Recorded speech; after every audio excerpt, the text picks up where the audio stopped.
ಧಾರ್ಮಿಕ ಭಾವನೆಗಳನ್ನು ಕೆಣಕ್ತಾ ಇದ್ದೀರಿ. ಆ ಗುಂಪು ಧರ್ಮಸ್ಥಳದ ಮಂಜುನಾಥನ ವಿರುದ್ಧ, ಅಣ್ಣಪ್ಪನ ವಿರುದ್ಧ ಇಲ್ಲ. ಅವರು ಮಾತಾಡ್ತಾ ಇರೋದು ಅಲ್ಲಿ ನಡೆದಿರುವ ಅನ್ಯಾಯದ ಬಗ್ಗೆ ಮಾತ್ರ. ನೀವು ಇದು ಧರ್ಮದ ಮೇಲಿನ ದಾಳಿ, ದೇವಸ್ಥಾನದ ಮೇಲಿನ ದಾಳಿ, ಮಂಜುನಾಥನ ವಿರುದ್ಧದ ಷಡ್ಯಂತ್ರ ಅನ್ನುವಂತೆ ಬಿಂಬಿಸ್ತಾ ಇದ್ದೀರಿ. ಫೈನ್. ಇಲ್ಲಿ ಬಂದಿರೋರು ಎಲ್ಲರೂ ಕೇಸನ್ನು ಗಮನಿಸಿರ್ತಾರೆ ಅಂತ ನಾನು ಅನ್ಕೊಂಡಿರ್ತೀನಿ. ಬಹುಶಃ ನೋಡ್ತಾ ಇರುವಂಥ ಇದನ್ನು ವೀಕ್ಷಕರು ಸೇರಿದಂತೆ ಈ ಇಡೀ ಪ್ರಕರಣವನ್ನು ನೀವು ನೋಡಿದ್ರೆ ಗೊತ್ತಾಗುತ್ತೆ. ಮೊದಲಿಗೆ ಇದು ಸೌಜನ್ಯ ಪ್ರಕರಣ ಅಂತ ಶುರುವಾಯಿತು. ಸೌಜನ್ಯ ಪ್ರಕರಣ ಆದ 1 ವರ್ಷದಲ್ಲಿ ಧರ್ಮಸ್ಥಳದ ವೀರೇಂದ್ರ ಹೆಗಡೆಯವರ ತಮ್ಮನ ಮಗ ನಿಶ್ಚಲ್ ಜೈನ ಹೆಸರನ್ನ ಎಂಟ್ರಿ ಮಾಡಲಾಯಿತು. ಅಂಡ್ ಲೆಟ್ ಮಿ ರಿಪೀಟ್, 1 ವರ್ಷದ ನಂತರ ನಿಶ್ಚಲ್ ಜೈನ್ ಭಾರತದಲ್ಲಿ ಇರಲೇ ಇಲ್ಲ, ಅಮೆರಿಕಾದಲ್ಲಿದ್ದ. ಅಮೆರಿಕಾದ ವೀಸಾ ಕೊಡ್ಲಾಯ್ತು. ವೀಸಾ ಕೊಟ್ಟ ತಕ್ಷಣ ಇವ್ರು ಎಂಥ ಪ್ರಭಾವಿಗಳು ಅಂತಂದ್ರೆ ಅಮೆರಿಕಾದ ವೀಸಾನು ಕೂಡ ಕೊಂಡ್ಕೊಳ್ಳಬಲ್ಲರು ಅಂತ ಹೇಳಾಯ್ತು. Which was just impossible. ಒಂದು ಕಾಮನ್ ಸೆನ್ಸ್ ಸಾಕಿತ್ತು, ಸಾಧ್ಯ ಇಲ್ಲ ಅಂತ. ಕೊನೆಗೆ ಆತ ತಾನಲ್ಲ ಅವತ್ತಿದ್ದಂತ ಒಂದು ಹೋಟ್ಲಿಗೆ ಹೋಗಿರುವಂತ ಆ ದುಡ್ಡಿನ ಬಿಲ್ ಅನ್ನ ಪ್ರೆಸೆಂಟ್ ಮಾಡಿದ ಮೇಲೆ ಈತ ಈ ರೇಪ್ ಆಗಿರುವಂತ ದಿನ ಹೆಲಿಕಾಪ್ಟರ್ ನಲ್ಲಿ ಬಂದು ರೇಪ್ ಮಾಡಿ ಕೊಂದು ವಾಪಸ್ ಹೋಗಿದ್ದಾನೆ ಅಂತ ಹೇಳಲಾಯಿತು. ಇದುವರೆಗೂ ಅಂತ ಹೆಲಿಕಾಪ್ಟರ್ ರೆಡಿ ಆಗಲಿಲ್ಲ.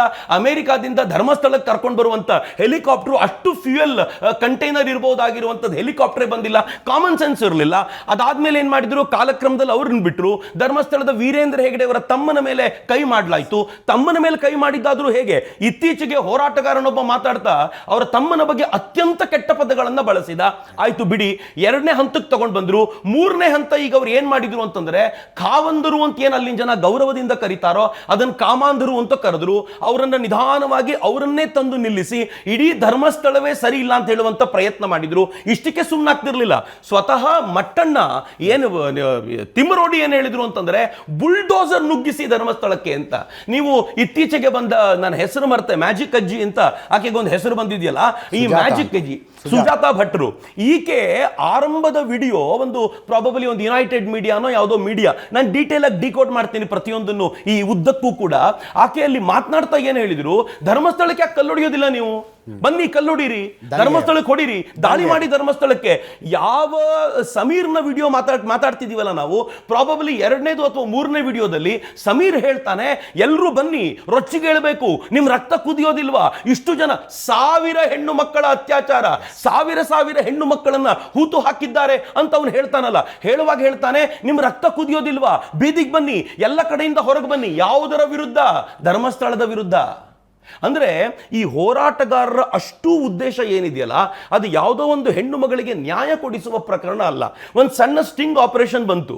ಇದರ ಹಿಂದೆ ಇರುವಂತ ನಾಯಕ್ ಅನ್ನುವಂಥ ವ್ಯಕ್ತಿ ಆ ಸ್ಟಿಂಗ್ ಆಪರೇಷನ್ ಅಲ್ಲಿ ಕೂತಿದ್ದಾಗ ಹೇಳ್ತಾನೆ, ಸೌಜನ್ಯ ಪ್ರಕರಣದಲ್ಲಿ ಏನೂ ಇಲ್ಲ, ನಾವೇನೂ ಪಡ್ಕೊಳ್ಳಿಕ್ಕಾಗಲ್ಲ, ಇದರಿಂದ ನಮಗಿರೋದು ಧರ್ಮಸ್ಥಳದ ಟಾರ್ಗೆಟ್, ಯಾವ ಕಾರಣಕ್ಕೂ ಬಿಡಬಾರದು ಅದನ್ನ ಅಂತ ಸ್ಟಿಂಗ್ ಆಪರೇಷನ್ ಅಲ್ಲಿ ಹೇಳ್ತಾನೆ ಸೋಮನಾಥ್ ನಾಯಕ್ ಹೇಳ್ತಾರೆ. ಅಂದ್ರೆ ನಾನು ಯಾಕೆ ಇದನ್ನು ಹೇಳ್ತಿದ್ದೀನಿ ಅಂತಂದ್ರೆ, ಅವ್ರ ಉದ್ದೇಶ ಇರೋದು ಯಾವುದೋ ಒಂದು ವ್ಯಕ್ತಿಯನ್ನ, ಮತ್ತೊಬ್ಬರನ್ನ, ಅದನ್ನ ಟಾರ್ಗೆಟ್ ಅಷ್ಟೇ ಅಲ್ಲ, ನಮ್ಮ ಶ್ರದ್ಧಾ ಕೇಂದ್ರವನ್ನ ಪರಿಪೂರ್ಣವಾಗಿ ಧ್ವಂಸಗೊಳಿಸಬೇಕು ಅನ್ನೋದೇ ಇರೋದು. ಹೀಗಾಗಿ ನನಗನ್ಸೋದು ಇದರ ಹಿಂದೆ ಒಂದು ಭರ್ಜರಿಯಾಗಿರುವಂತ ಷಡ್ಯಂತ್ರ ಇದೆ.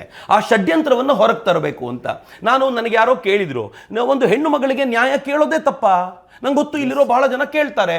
Absolutely right. ಹೆಣ್ಣು ಮಗಳಿಗೆ ತೊಂದರೆ ಆದಾಗ ನ್ಯಾಯ ಕೇಳಬೇಕು, ಅದು ನಾನು ಕೇಳಬೇಕು, ನೀವು ಕೇಳಬೇಕು. ಆದರೆ ನ್ಯಾಯ ಕೇಳುವಂತ ಭರದಲ್ಲಿ ನೀವು ಒಬ್ಬರನ್ನೇ ಟಾರ್ಗೆಟ್ ಮಾಡಿ ಇಲ್ಲ ಸಲ್ಲದ ಆರೋಪಗಳನ್ನು ಮಾಡಿದಿರಿ. ಅದು ನಿಮ್ಮ ಪೊಲೀಸರು ಅದನ್ನ ಇಲ್ಲ ಅಂತಂದ್ರು, SIT ಇಲ್ಲ ಅಂತು, CBI ಇಲ್ಲ ಅಂತ ಹೇಳ್ತು, ಎಲ್ಲ ಕಡೆಯಿಂದಲೂ ಅವರ ಪಾತ್ರ ಇಲ್ಲ, ಕೊನೆಗೆ ಕೋರ್ಟ್ನಲ್ಲೂ ಅವರ ಪಾತ್ರ ಇಲ್ಲ ಅಂತ ಎಲ್ಲ ತರದ ಪ್ರೂವ್ ಆದ ನಂತರವೂ ಇವತ್ತು ನೀವು ಅವ್ರ ಮೇಲೆ ಆರೋಪ ಮಾಡ್ತಾನೆ ಇದ್ದಾಗ ನನ್ನ ಕೆಲಸ ಏನು? ಎಲ್ಲ ಕಡೆಯಿಂದಲೂ ಡಿಸ್ಪ್ರೂವ್ ಆದ ನಂತರ ನನಗೊಂದು ಹಕ್ಕಿಲ್ವಾ?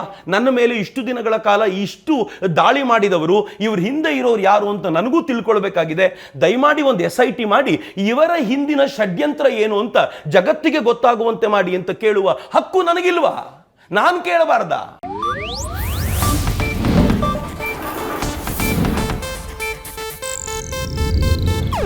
ಇದು ಏಷ್ಯಾನೆಟ್ ನ್ಯೂಸ್ ನೆಟ್ವರ್ಕ್ ಪ್ರಸ್ತುತಿ.